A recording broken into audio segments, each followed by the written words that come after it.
Grenade by Alan Gratz, Part 1, pages 74 to 78. Ray. Fire in the hole.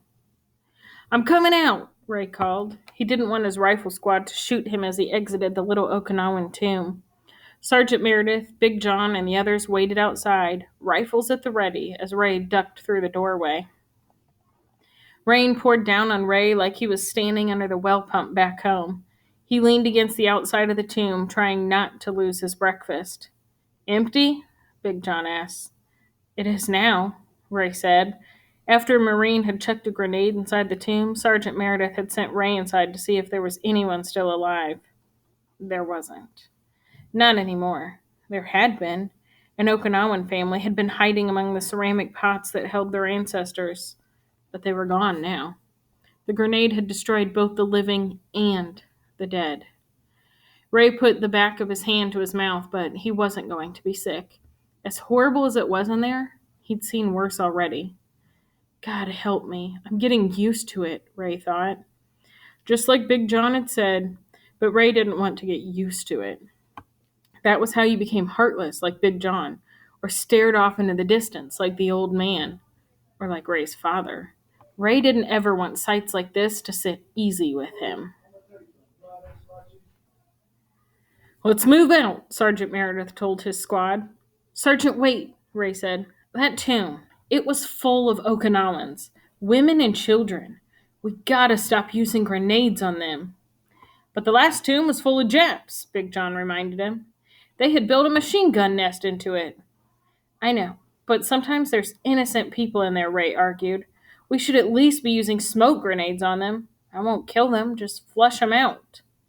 "Yeah, flush them out shooting," said Big John. "Dang it, Majors, that's just what the Japs want us to do," said Private First Class Brown, a rifleman from another squad. Sergeant Meredith grabbed PFC Brown by the poncho and slammed him up against the stone wall of the tomb.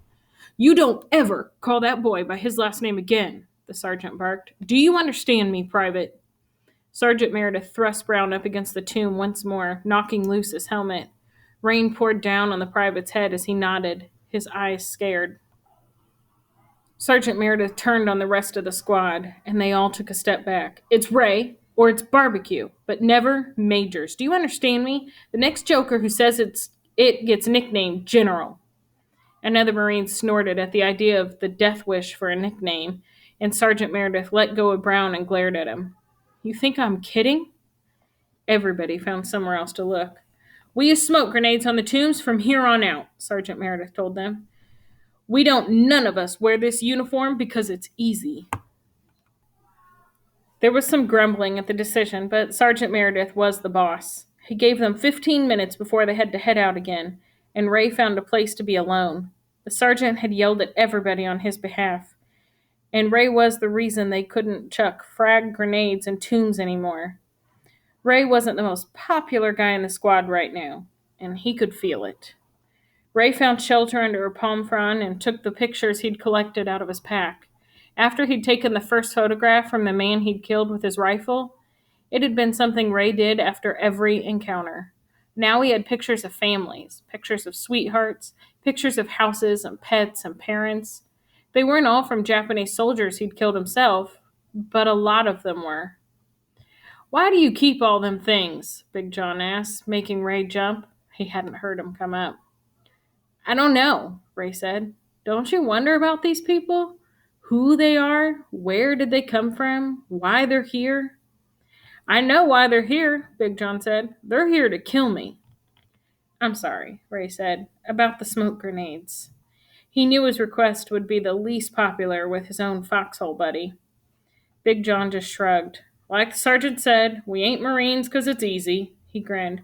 "Should have nicknamed you Soft Spot. Come on, barbecue. Time to move out. Hopefully this dang ring will let up soon." The squad gathered near Sergeant Meredith, and they were all about to move out when they heard a distinctive pop. Everyone froze.